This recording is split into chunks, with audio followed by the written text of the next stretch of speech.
associate student in Carlow University's MFA Creative Writing program. She is working towards publication of her novels and short stories following graduation. At the current time, Amanda publishes posts and excerpts of her fiction on her blog, amyoung0606.wordpress.com. And if anyone's interested in that, you can read this. I'll leave it on the table. So, please welcome Amanda.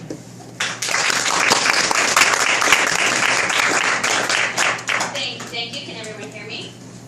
All right. Girl. As Sam said, I'm Amanda Young, and I'm currently a student at Carlow. And in an effort to help all of the fiction students to keep their creative flow going, in between all of the assignments that the mentors were giving, we created a Goodreads group. And it was set private so that we could just share between us and have our comfortable family. And this story that I'm reading was a product of that. And we provide writing prompts every month, and we give each other the whole month to come up with a story or a flash fiction piece that embodies this. So I'm going to let you know what it is, so you have an idea of what to expect. So you drive across the bridge like it's an ordinary day, except there is a person on the wrong side of the railing, and he or she is about to jump. And this is the product of that. Frostbite.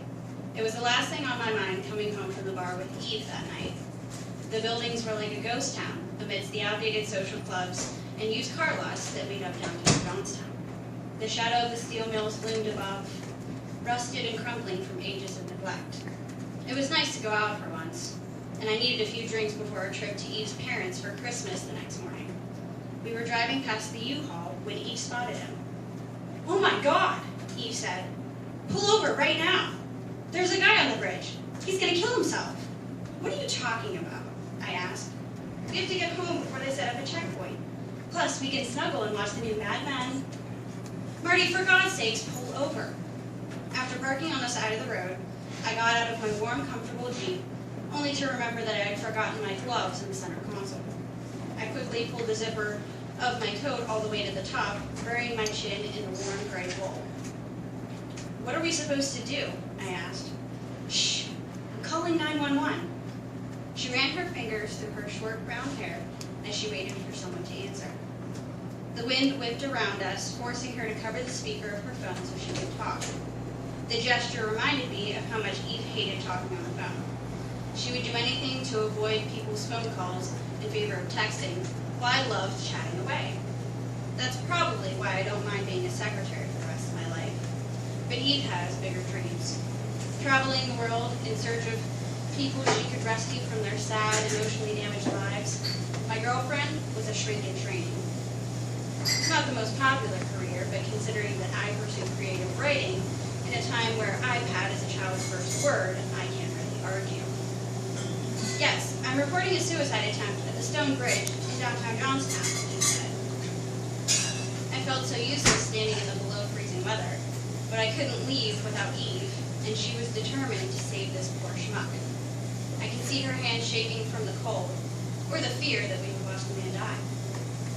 The person on the other line must have been a complete idiot, because Eve's face wrinkled into a scowl that twisted her cute button nose, and her teeth were bared like an angry dog. "What did they say?" "I guess they'll be here in like 20 minutes or something. If he's suffering from depression or paranoia, they won't have time to get him down. I'm not leaving until I can at least get him talking." "You're the expert," I teased. "Stop it. It will be another 8 years before people will be calling me a professional. At least you're already out of school. No thanks to the wasted years of my undergrad. Do you really think we can help?" "I have to try," he said. "If I can give him one reason to live, then maybe I can coax him from the edge." He was a good person, better than I am at knowing when she could help other people. I would have driven past without noticing him, too busy looking for cops when I would get caught driving on the bus. I watched for cars while Eve put on her brown leather gloves and we crossed the street. My pearl earrings whistled as I walked, my frizzy black hair pulled out of my face. At one time it was wavy and blonde, but that was before my Joan Jett phase fried it into oblivion. We headed slowly towards the bridge over the Conemaugh River, known to all Johnstown, Pennsylvania residents as the bridge that survived the catastrophic 1889 flood. I'm not so sure we should be going near him, I said, stopping in the middle of the sidewalk. What if we scare him? She reached out and grabbed my naked hands, putting them in hers to warm them up a little. Her dark brown eyes were hidden under the furrow of her brows, and her mouth pushed to the side of her face like she wasn't quite sure I was speaking English. It was a look I knew all too well from her, especially when I said something outrageous, which was often.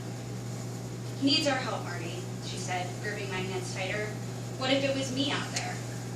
You would never do that, babe. I know you. Desperation makes people do crazy things. You keep forgetting what happened to Garrett from our calculus class. He hung himself after some creep painted fag all over his car. Either of us could be discriminated like that, and then bam, we're taking a bottle of pills, and that would be the end of it. I had no response. Sure, I remembered our friend who killed himself, but it worried me more that she kept bringing it up. Ever since I told her I wanted to get married, she would bring Garrett into every conversation. As much as she thinks she knows people's psyche or whatever, she couldn't guess that I would want us to be married someday. It's as if she's too afraid of the backlash, the poisonous glares from people, especially her parents. They expected her to grow out of me, like I was her imaginary friend. Yeah, you're right, I admitted, not wanting to start another fight.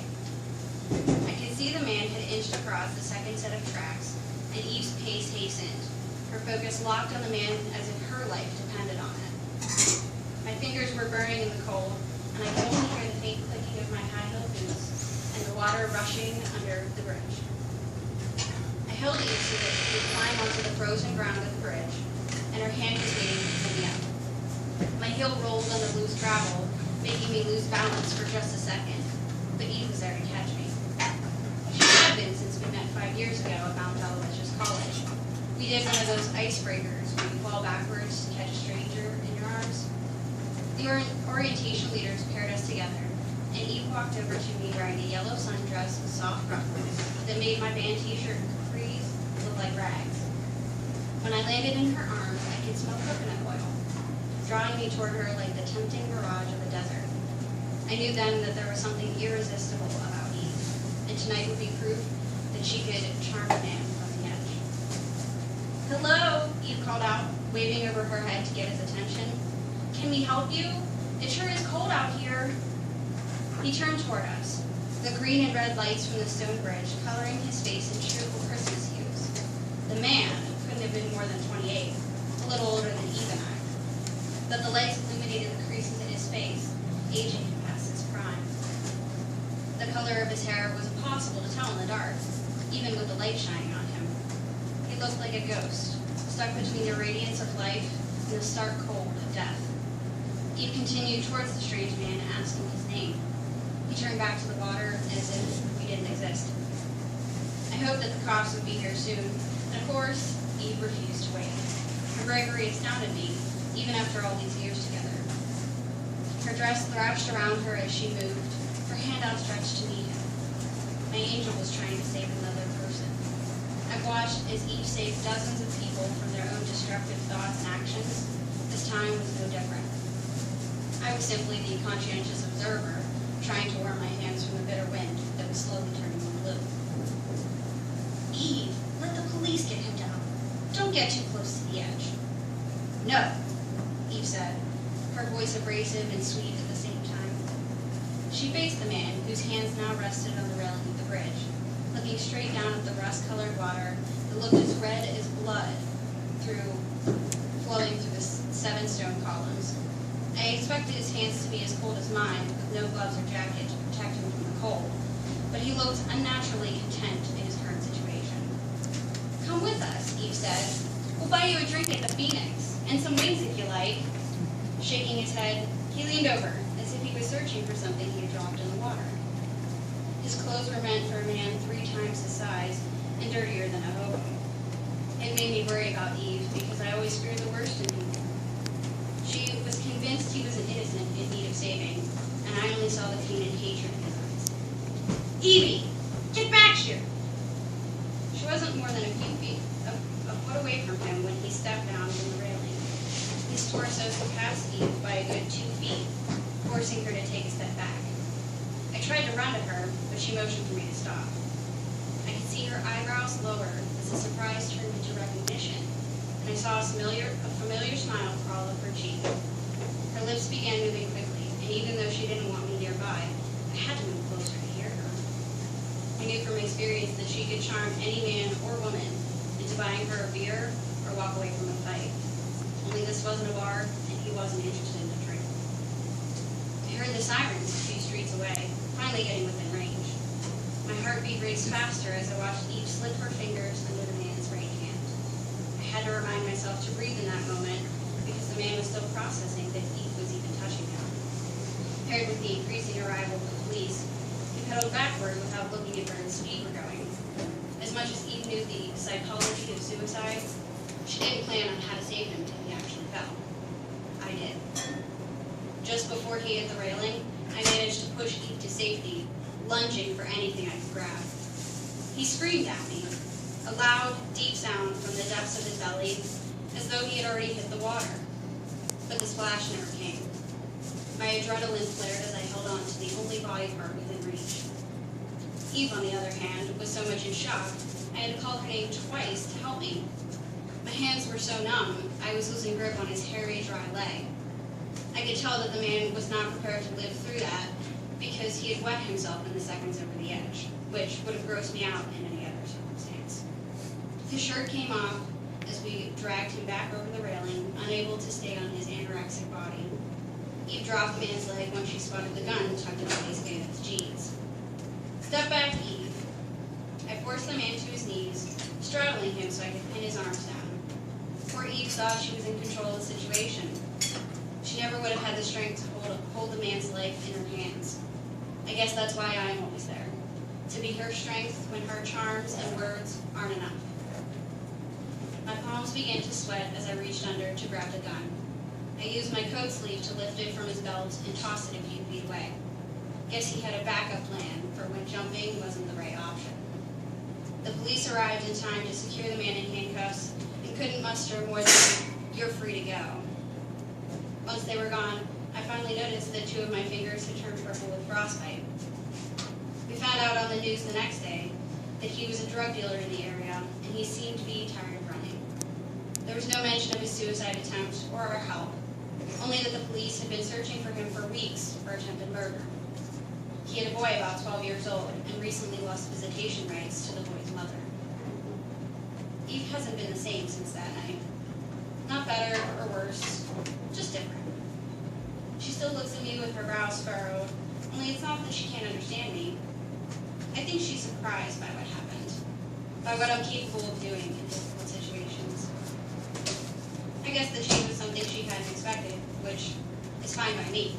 It wasn't something I had expected either. The world is full of our expectations, what our friends and family are supposed to be, of what we know they're capable of being. In the most untimely situations,